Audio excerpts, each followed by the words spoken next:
Please remember to let me know if anybody comes in on Zoom. Yep. That's all I forget. Yep. Please Will do. rise for the pledge of allegiance.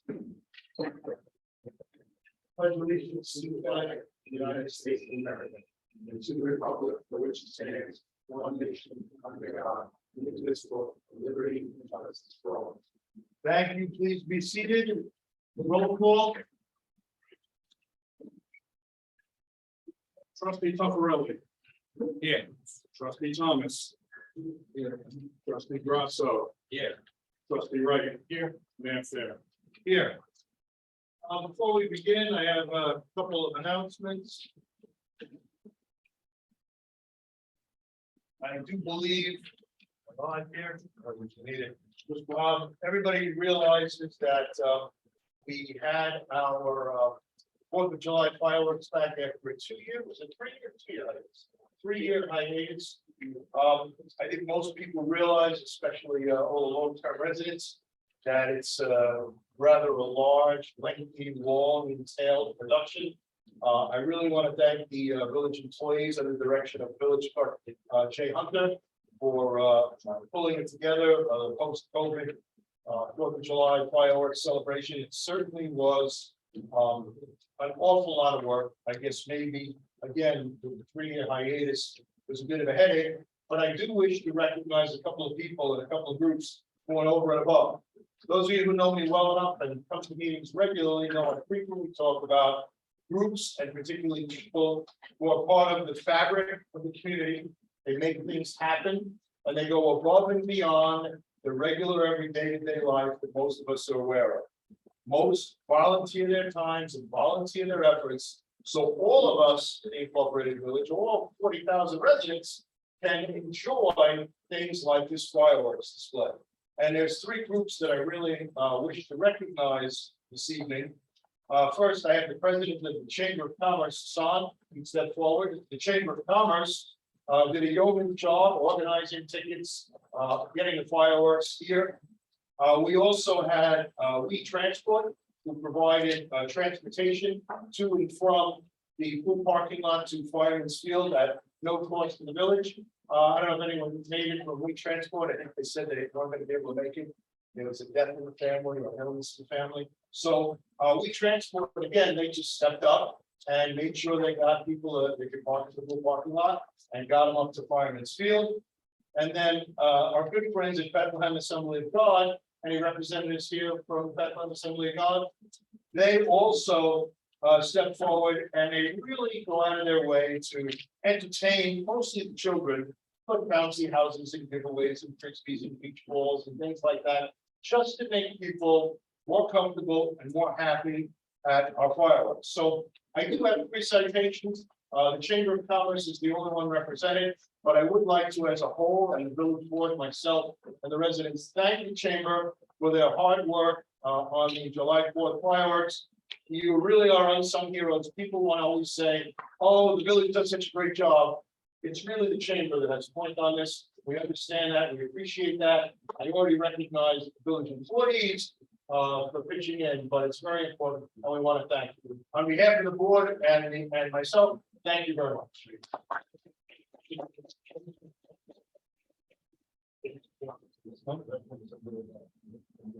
got to give me the right one. Chamber, let's come forward with it. Yeah, we will. Yeah, we will.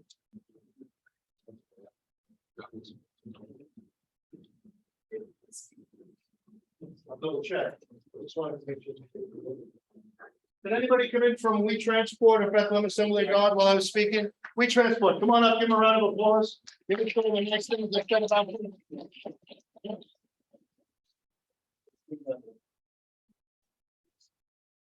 So I did mention before you guys got here, come on, it's open on the side. I did mention before you guys got here that we really appreciate donating your services and helping the village, being part of the fabric of the community. I don't want to bore these good folks and really too many times, but thank you very much. We have a citation, you know, song from the Chamber. Chamber of Commerce. Absolutely. And it's the Board of Trustees, come on up, it's a church.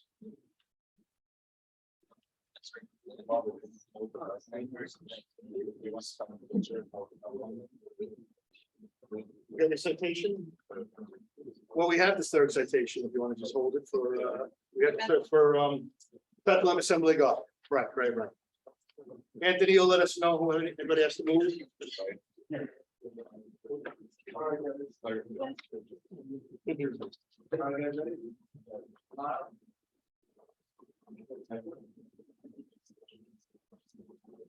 Great. One more. Yeah.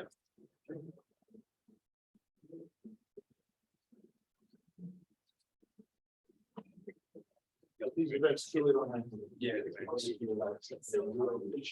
Like I said, I don't want to bore them, but I don't say that. No. It's okay. Don't worry about it. We do appreciate you. Thanks.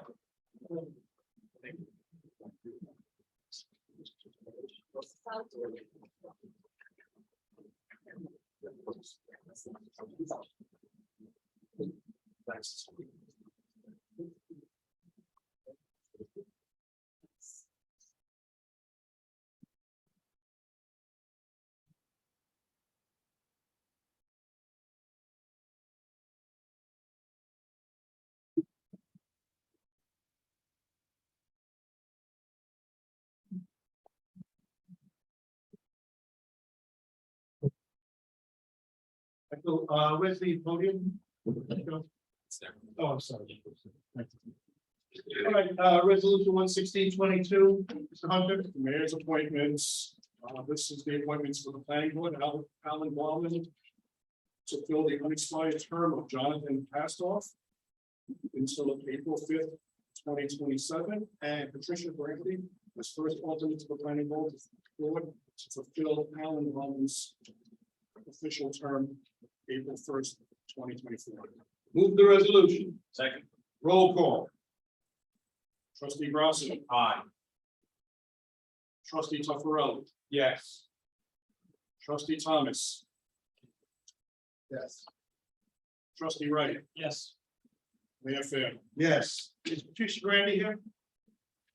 Patricia, thank you very much for your service. We look forward to good work on the planning board. Thank you. Nice round of applause. We'll see Mr. Hunter at the end of the meeting to sign the book. The swear, the oath of office. All right, 11722. All right, minutes. Move resolution. Second. Comments from the board? Comments from the public? Roll call. Trustee Grasso. Yes. Trustee Taffarelli. Yes. Trustee Thomas. Trustee Wright. Yes. Resolution 118-22, tax cert settlements. Move resolution. Second. Comments from the board? Comments from the public? Roll call. Trustee Grasso. Yes. Trustee Taffarelli. Yes. Trustee Thomas. Yes. Trustee Wright. Yes. Resolution 119-22, approve New York State Office of Parks, Recreation, Historic Preservation, Environmental Protection Funds grant. Second. Comments from the board? Comments from the public? Roll call. Trustee Grasso. Yes. Trustee Taffarelli. Yes. Trustee Thomas. Trustee Wright. Yes. Resolution 120-22, New York State Department of Transportation TAP funding. Second. Comments from the board? Comments from the public? Roll call. Trustee Grasso. Yes. Trustee Taffarelli. Yes. Trustee Thomas. Trustee Wright. Yes. Resolution 121-22, approve purchase of Valley Street Fire Department. Move resolution. Comments from the board? Comments from the public? Roll call. Trustee Grasso. Aye. Trustee Taffarelli. Yes. Trustee Thomas. Trustee Wright. Yes. Resolution 122-22, approve lease maintenance agreements. Move resolution. Second. Comments from the board? Comments from the public? Roll call. Trustee Grasso. Aye. Trustee Taffarelli. Yes. Trustee Thomas. Trustee Wright. Yes. Resolution 123-22, Stasi Brothers Asphalt Company proposal. Second. Comments from the board? Comments from the public? Roll call. Trustee Grasso. Aye. Trustee Taffarelli. Yes. Trustee Thomas. Yes. Trustee Wright. Yes. Resolution 124-22, install signage. Move resolution. Second. Comments from the board? Comments from the public? Evening, Mayor, Board of Trustees. I'm looking at the one for the no parking signs on Harvard and Harvard Street and Danvers. I've been noticing that the town of Hempstead and the village of Floral Farm, they're taking another method. They're getting legislation passed. I've been able to heard about it. It's what they're calling, well, you know, they had a UBS arena open up, and they're having similar parking problems. You know, where people wanted to park there, to park in the neighborhood street. So this is similar to what goes on in this part of the village that we have here. And I know a number of the areas that people complain. And, you know, always the problem that you know is that sort of make some people uncomfortable if you're taking their parking rights away, but they feel, you know, in front of their house. Because, you know, people from businesses are overflowing on the streets. So, I was wondering if you could look into that legislation for it's called the residential parking system. That you get, it's modification to the New York State traffic law. And they insert that, but it has to be by, you know, for a particular reason and particular villages. And so, be a good idea. Yeah, and town must, yeah, I think so. We might have to, it seems like you have to, pull up straight with the. Thank you. Roll call.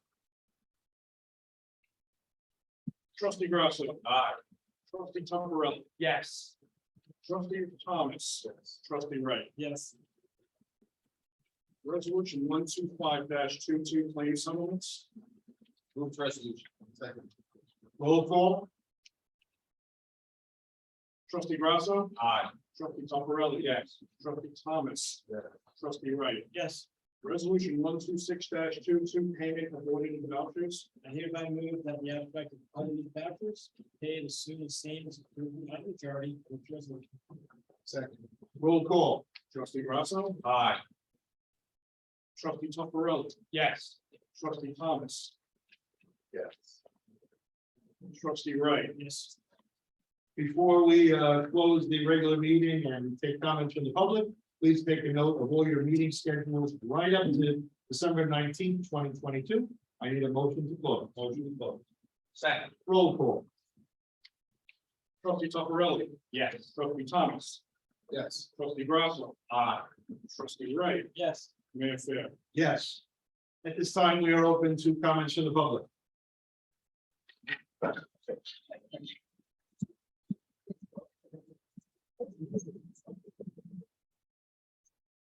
Good evening, members of the Board of Trustees, Mayor Fair. I have questions about the newly released audited financial statements that came out a couple of weeks ago. Firstly, on page 5, there was a big increase in federal aid. I had asked about this in the budget hearing. I'm just curious, how does the village, given this is a one-time aid to the village, how does the village budget going forward? We do not budget for any federal aid in our operating budget, so anything we do receive, either a reimbursement of expenses like what we have through development, or in this particular case, the building funds that were given to us that were in addition to any revenue that was budgeted. So it has no material effect on the current budget. Okay. Now, in the financial statements, there were big increases in transportation, economic assistance, home and community increases, as well as public safety. I was wondering if you could go through and elaborate like why there were substantial increases on that. Well, economic assistance is community development block-grant fund. So anything that we expend is reimbursed through economic assistance we receive from the county. So the timing of that is depending on when projects are completed and submitted, so like the street sweeping, the parking lot improvements that are eligible for those fundings. So that really isn't a budget item. If you look at our economic assistance budget each year, there is no budget Okay, and there is no revenue. We only accept and recognize the revenue to offset the expenditures that correspond, so the straight one-to-one relationship. As far as the other three categories, in any given year, we can have multiple things that fall into that on that. Usually personal services, is the biggest factor in most of our expenses and budgets, we do it by percentage. But things like gas and oil prices, things like utility prices. All things that would affect the increase in expenses. And I'm not gonna sit here and go through all the statistics that don't cost, and they're very basic questions that you have. If you had something specific, then maybe we can address it going in time, but just still using time and places to go and trying to run. okay. My next question was about depreciation and how the village values roads. Like you mentioned that the village's annual projects on roads, I'm curious how that's valued and how the village writes off depreciation.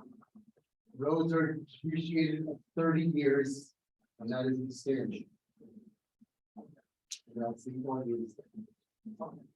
Now, my next question was about bond anticipation notes. So the way I understand bond anticipation notes, that they're short-term loans that eventually you consolidate them into a bond. Is that? Yes, that is absolutely correct. Okay, Bond anticipation note is a note, which is a short term, usually 1 or 2 years, that we put out. And then it's anticipation when we bonding it later at a long term. Or a long term.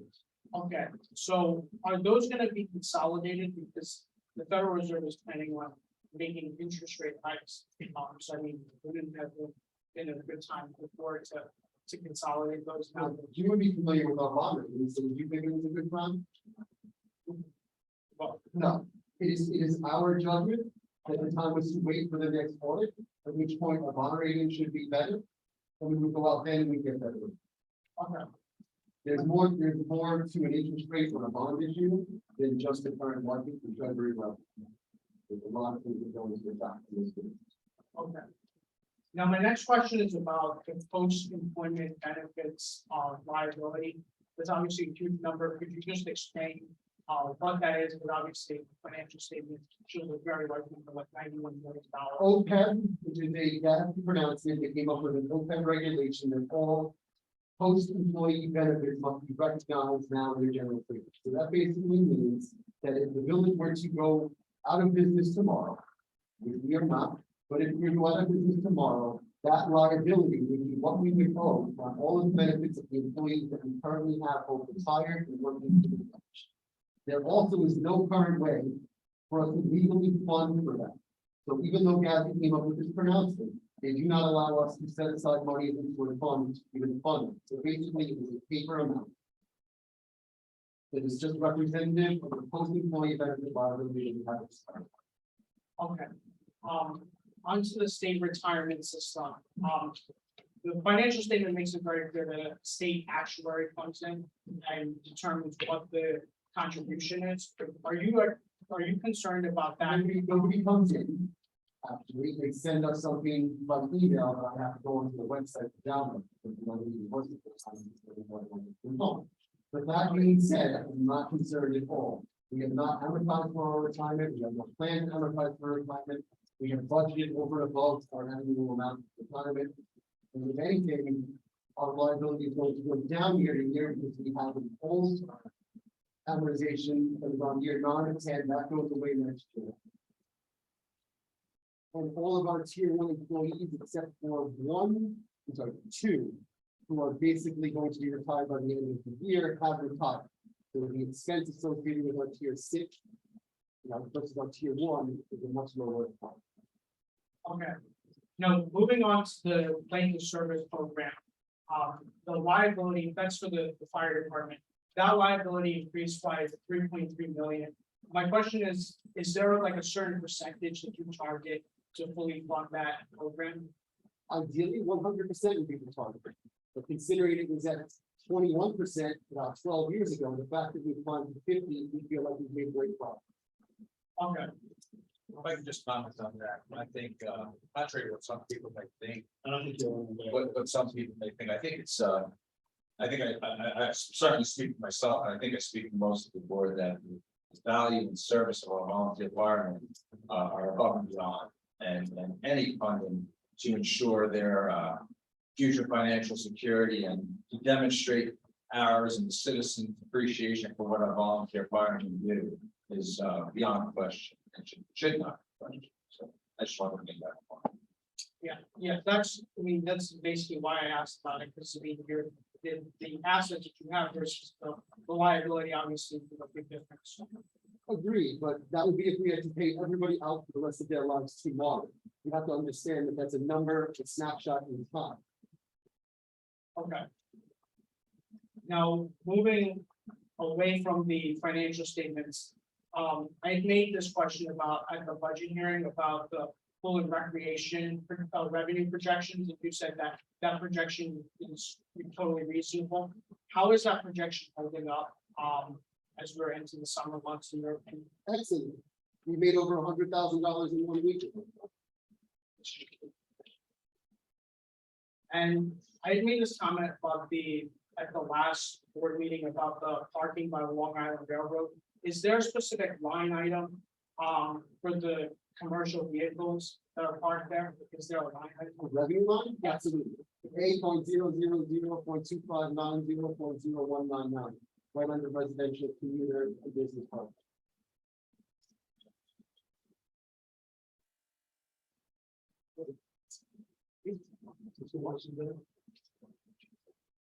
Thank you for the comments from the public.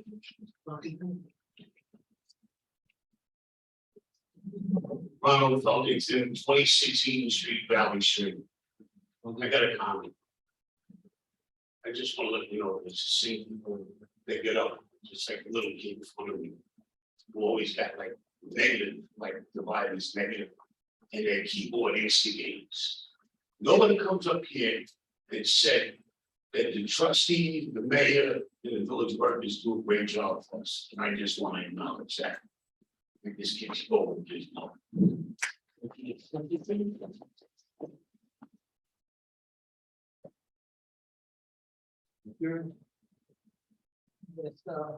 just want to say a few words about the ongoing problem with the business, corner of Bismarck and Rockaway.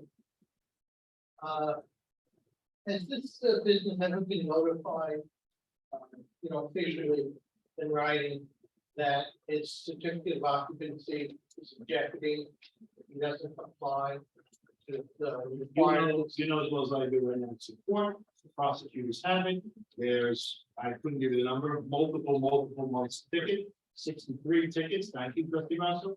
So because it's important, because the prosecutors are dealing with it, I'm not gonna comment on it further. Okay.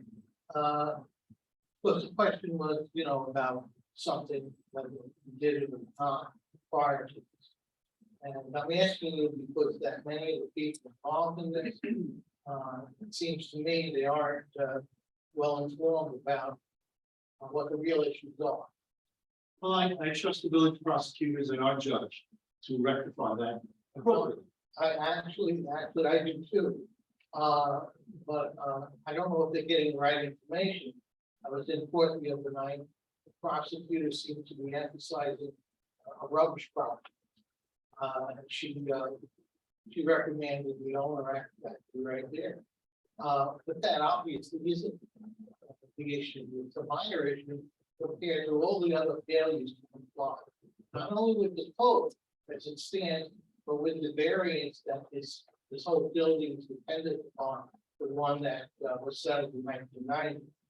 I also have to, really impressed with our new village justice, because she came right out and this also, it's one of the reasons I'm bringing this up about the CO, because when she was reprimanding the owner, she flat out said, don't you understand that I can shut you down? You have to comply. So, I just get the feeling that lot of study has to be done on that. So clearly they are in violation of those two sets of requirements on a daily basis. It's actually kind of insulting to you, Mr. Mayor, and of course to the village prosecutor, because right the next day, you're grossly in violation of the statute. Is anyone here familiar with, maybe someone else, maybe Mike could update us, on the court case in 1991? There was a court case that ended up in state court, I believe, and it wasn't settled until 1994, 1995. That explains the gap between the approval of the variance, which most of your people are using as a guide to the requirement. That was approved in 1990. Now, quite frankly, I was there, but I don't really recall how it stopped. I know there was a court case going on, and I was wondering if you had anything for us. Because that might offer some more insight. Yeah. I'm gonna start looking into this.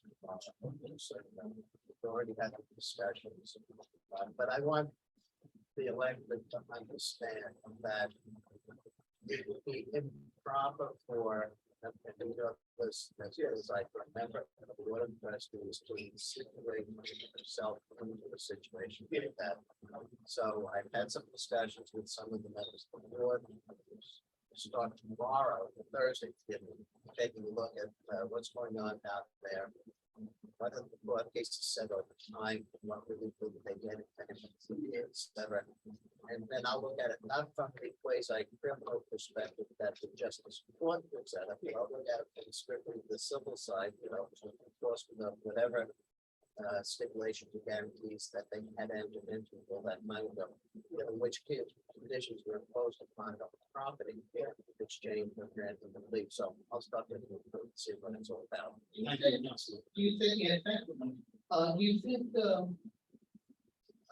giving access to the people, mainly that, result of that court case that went from 1991? What I would do, Mike, knowing you as I do now, pushing 40 years, I would say, do the foil, let's do another Okay. book.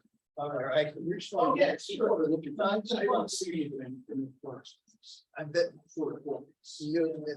that could be the answer to the question. Let me do my digging independently. Let's see what I can It find. definitely happened in 1994 when you were in office. No, actually in 91, when we came into office, and I don't know how they stopped that variance of the 1990. I was surprised with the dates. My wife had to update me. Shake my brain a little. Yeah, I couldn't even pick any number. So then I put it together and said, oh, okay. This is where the conflict, but then I'm going, like, how did they stop the variance? Because it was approved 1990, the end of 1990. So there must have been something, and then that court case dragged on, and they didn't get to build their extension until 1997. I think it was signed off in 1997. When you say court case, you're talking about State of actually litigation. yes, I didn't see it. yeah. We're not talking about litigation, Supreme Court, Nassau County. I think so. Okay, I'll put it there. Thank you. And a couple of, anyone know what's happening to Ben's Square?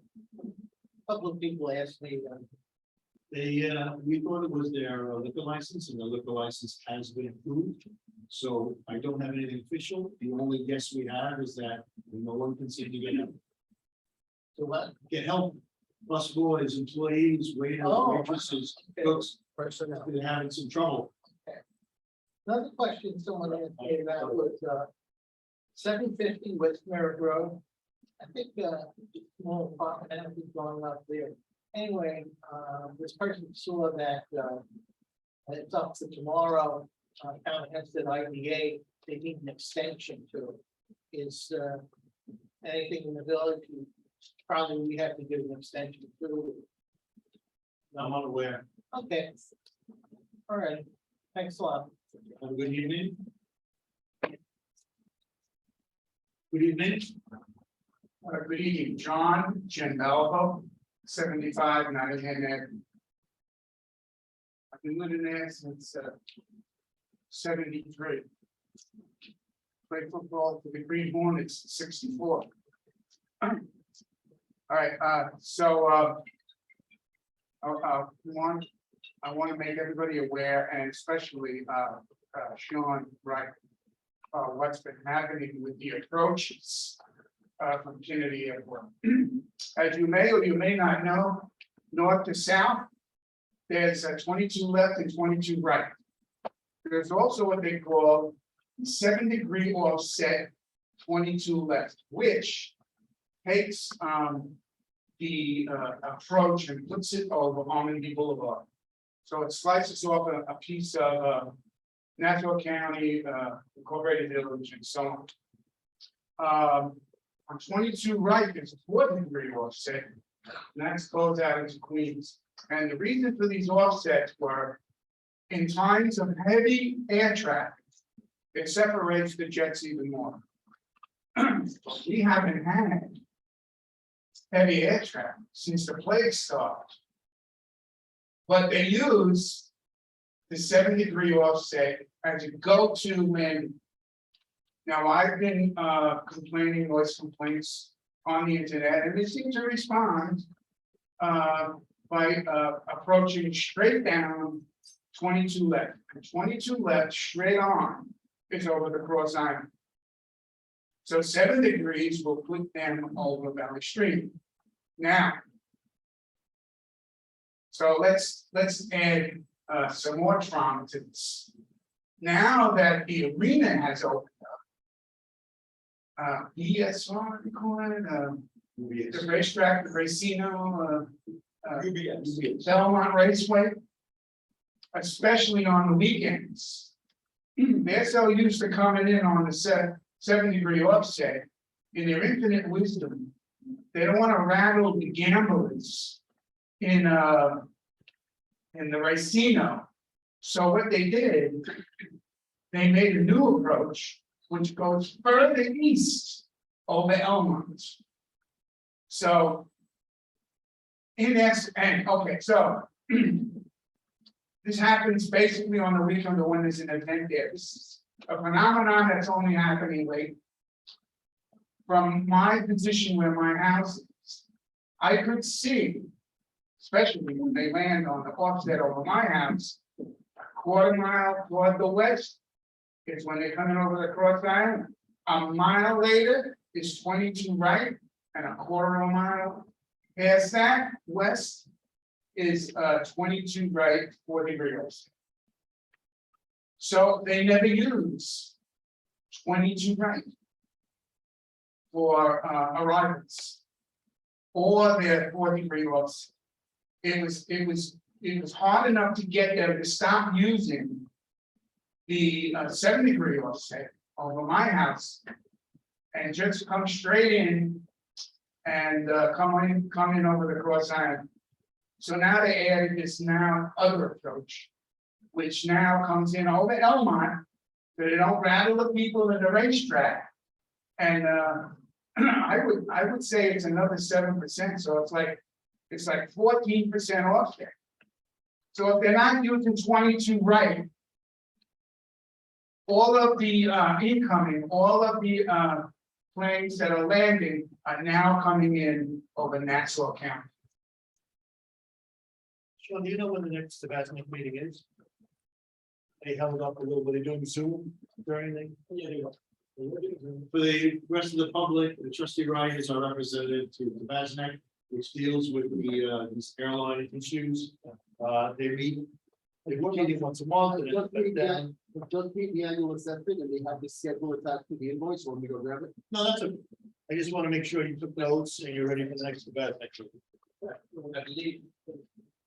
Sean may know, Who's the last? I believe the FAA has the actual customer service or representative for the FAA concerning Valley Stream lives right here in Valley Stream. She came to one of the meetings.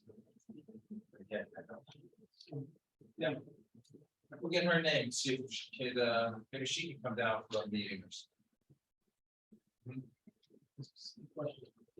So, yeah, right, we'll see you at the notes. So that's about it. So they snuck that one up on us. On the Racino, and I don't think it's fair at the arrivals come in over Nassau County. But originally, it was just 22 left and it came in over the Cross Island. Have you been in touch at all with Congressman Weeks? He's the federal representative that seems to. No, I'm just starting on this. I just now noticed and ran across the new approach on the internet of them going around the racetrack. So here it is, I'm fighting them off to 70. Offset, now it's like, oh my God, now it's, you know, half of Belmont and Valley Street, so. That's what they've been told, and it's really terrible on a weekend, you can't go out in your yard. You do some barbecuing or stuff like that, it's really low. I think part of the problem is a lot of us that have been living there so long. Became used to jets landing over our houses. And when nobody really had said much, or at least I don't think so. And so someone had to bring it to your attention. And I took for granted, it's something I had to live with. But then when I found out about the 7-degree offset. And the 4-degree offset only to be used on heavy air traffic. And where is the heavy air traffic, I asked? There is none. There hasn't been any for 2 years now. Thank you. Appreciate it, thank you.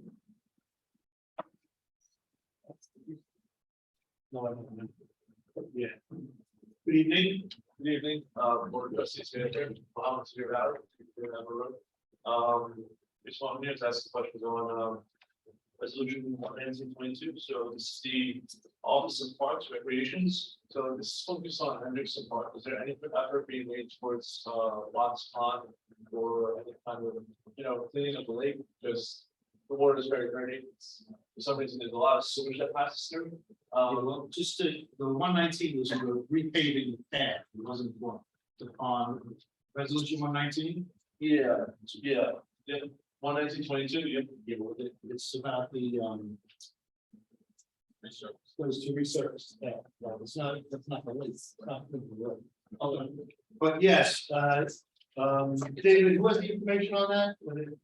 So the 11922 is a grant that we're writing to get the state to contribute funding to Hendrickson Park. Here is asking about Mill Pond, the usually called Watts Pond, Right. which Mr. McAleer is securing the work through the county to rip up the vegetation that's stuck in the pond. Right. Yeah, that's right. Right, yes, that's the, they're not calling it dredging, Tom, what's the technical term? It's not dredging, it's like a weeding of the pond. Yeah, it kind of like by the time it kind of costs a lot of feet. I know you're aware that the village is not allowed to go in there. Yeah, of course. Permit from the DEC, Yeah, go in there, and Mr. McAleer is securing that permit from the DEC. Yeah. So that it can be cleaned out. Okay, We all right. can't just go in and clean it out as much as we'd like to. No, of course, I'm saying there's some kind of, Yeah, but it's it's filing in a the permit notes. or a grant, is being done. 100%. Okay, and the transportation, also the TAP program for 2022. Is that the multi-use path to the LIR? That's gonna be passed through Watts Pond, right?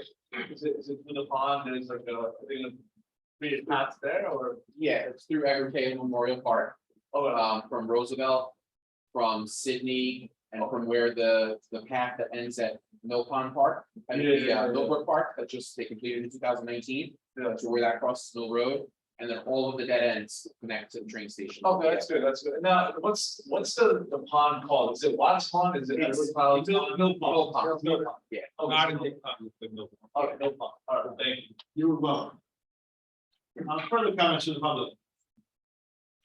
Hello. Hello, hi, everybody, Jenna Rossitano, 261 Cornwall Avenue, Van Stream. Sorry, I'm freezing, I got the water holes in the way here, it's cold in here.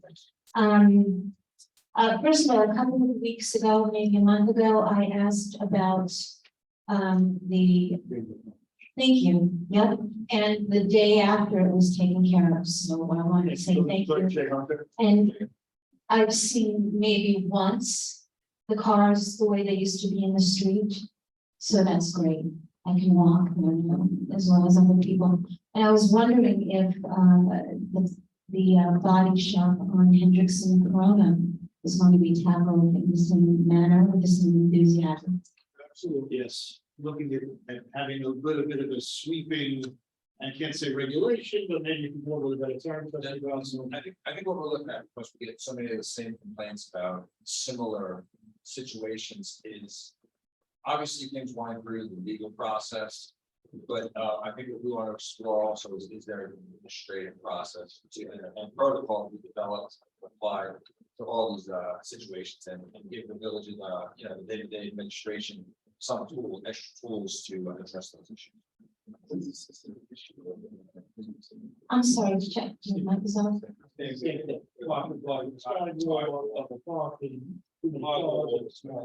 And we had children over there walking home from school, having to walk to that corner, Hendrickson and Corona, when people are turning, it's incredibly dangerous. And it's been an issue for years. So what, I mean, I'm trying to understand about the protocol. So if I know that if I parked outside my house overnight for 40 days in a row, I would just get ticket after ticket after ticket. But that would be it. There would be nothing else that. Well, that's the question, is if. So if the business had applied for a variance to expand their business, and they agreed to certain conditions to expand their business. What we're gonna be exploring with council and with the building department is there an administrative remedy outside of the courts? Okay. And I also, I know Jimmy isn't here, but, see, I'm gonna say something nice. He's been doing an incredible job with the concerts, as always. And I did talk to Jimmy about this. I do think we're missing something, though. We're missing something for teenagers.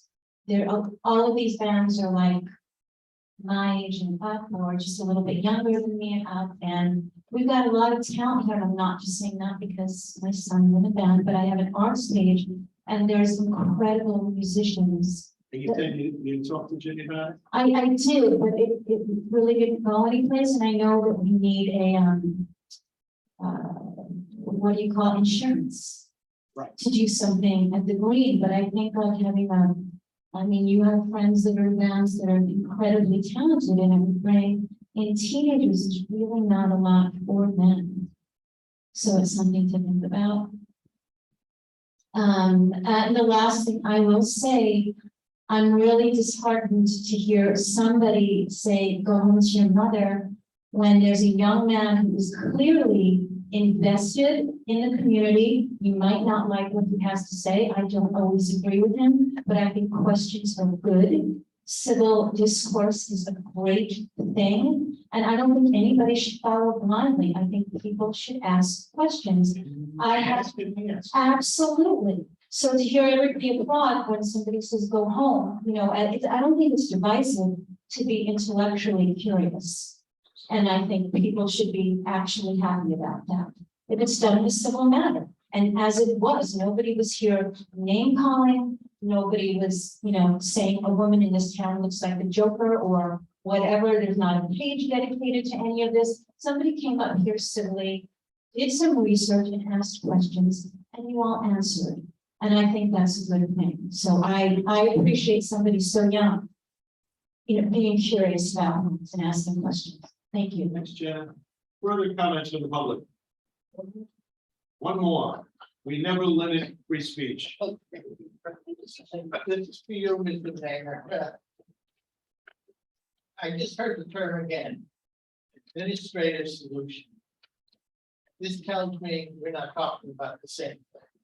I have here, and I don't want to bore you to tears, two series of areas of compliance. The zoning and also the zoning code, also from the zone variance that was done. Contingent on compliance. So we're not talking about some sort of administrative get together or something. This is clearly, these people are violating the C of O's. And that's serious to any business. So.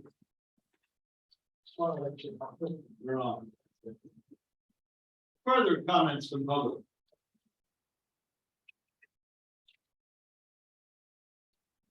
I just had a question for Mr. Grasso. Would you kindly get in touch with the woman that you were talking about? From the FAA, Sea Valley Stream, to come down? Yes. And talk with them? Absolutely. Okay, and from what I understand, this Sean Wright is involved with all of this. So I will get in touch with Mr. Meeks in the meantime. And see if we can ball open on this. I really don't. They held, I don't know if it was FAA who posted the meeting or it was the NASDAQ that posted the meeting some years ago. And not the BMW, was the BMW of the American Legion. We have one of the, those, the BMW American Legion, where they heard these very, issues and, addressed them as best they could, but I would agree that they did not address them particularly well. Yes, well, I've been to two of those meetings, but maybe quite some time ago.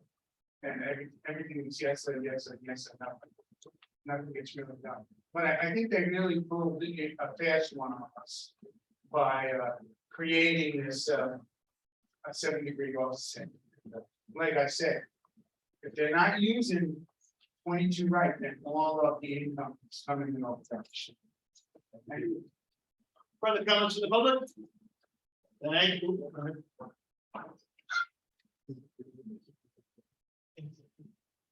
So, yes. So the Thai basil spot, it was 206 Rockaway Avenue, I see an X sign on it. Is there a reason why? What are we talking about? Say it again. 206 Thai basil spot. So I think. So they had started construction without proper permits.